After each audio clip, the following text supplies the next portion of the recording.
बिस्मिल्लाहिर्रहमानिर्रहीम, अस्सलामुअलैकुम। आपको खुशामदीद कहते हैं बोल न्यूज़ की खुसूसी नशरियात में। मैं हूं आपके साथ आपका मेज़बान सलमान मिर्ज़ा।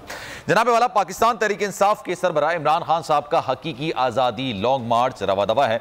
उसको भी फ़िलहाल खान साहब लीड तो नहीं कर रहे हैं, क्योंकि ज़ाहिर सी बात है तबीयत नासाजी की वजह से, और डॉक्टर्स ने उनको मशवरा दिया है कि अभी आप एक हफ्ते तक आराम कीजिए। उसके बाद जनाब कल से इस हकीकी लॉन्ग मार्च का दोबारा आगाज़ किया गया मुख्तलिफ रास्तों से ये होता हुआ। अच्छा, खान साहब मुख्तलिफ जगहों पर वीडियो लिंक के जरिए कारकुनों से, आवाम से खिताब भी कर रहे हैं। आज भी GTA चौक गुजरात पर खिताब किया जाएगा, और खान साहब की वजह से वहाँ पर खिताब के लिए एक बड़ी स्क्रीन भी लगाई गई है, जहाँ पर लोग इमरान खान साहब का खिताब सुनेंगे। मुख्तलिफ नुमाइंदगान मुख्तलिफ जगहों से हमें ज्वाइन कर रहे हैं, और इस लॉन्ग मार्च, हकीकी आज़ादी लॉन्ग मार्च के वाले से आपको डिटेल में बताएंगे। ज़बान पार से अखलाक बाजवा हमारे साथ मौजूद होंगे, और GTA जहाँ पर गुजरात में खान साहब के लिए स्क्रीन लगाई गई है, जहाँ पर वो खिताब भी करेंगे और आगे का लाही अमल भी देंगे।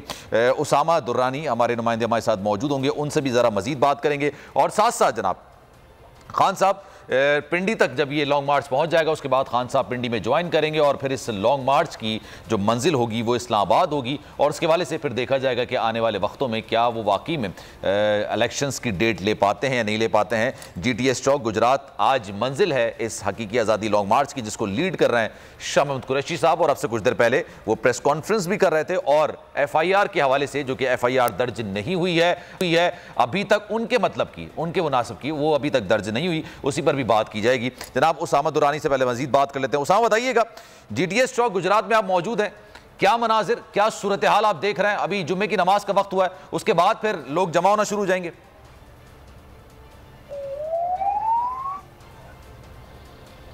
जी बिल्कुल, मैं इस वक्त राम तलाई चौक पर मौजूद हूँ, जो लॉन्ग मार्च का एक स्टार्टिंग पॉइंट है, और यहाँ पे काफ़िली की जानिब से इफ्तिताही इस्तकबालिया कैंप जो है वो लगाया गया है।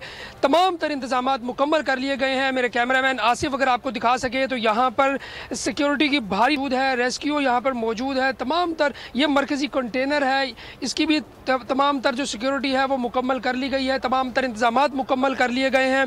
बस जुमे की नमाज के बाद जो है वो कायदीन आना शुरू होंगे, और कारकुनान भी यहाँ पर पहुँच चुके हैं, क्योंकि जुमे का वक्त है और तमाम लोग जो हैं वो नमाज के लिए गए हुए हैं। हमारे साथ एक बुजुर्ग शहरी मौजूद हैं, जो लाहौर से पैदल सफ़र करके यहाँ पर पहुँचे हैं, और इनकी इमरान खान से कंटेनर पे मुलाकात भी हो चुकी है। आज वो गुजरात पहुँचे हैं, इनसे बात करते हैं। जी बताइएगा, क्या मिशन लेके आप निकले हैं यहाँ पर, और कहाँ तक जाएंगे?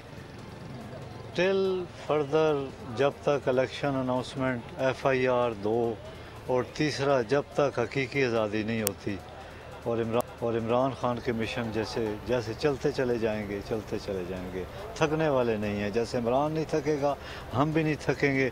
ज़ख्मी होने के बावजूद उनका हौसला बुलंद है, हमारा भी इसी तरह हौसला बुलंद है।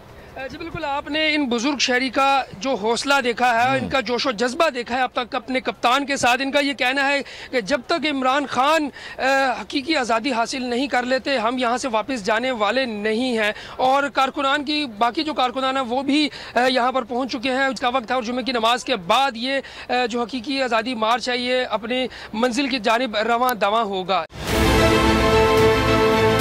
बहुत अच्छी कवरेज की है, ये मार्च की तो ज़बरदस्त कवरेज थी, बॉल की प्रॉब्लम सबसे बेस्ट थी।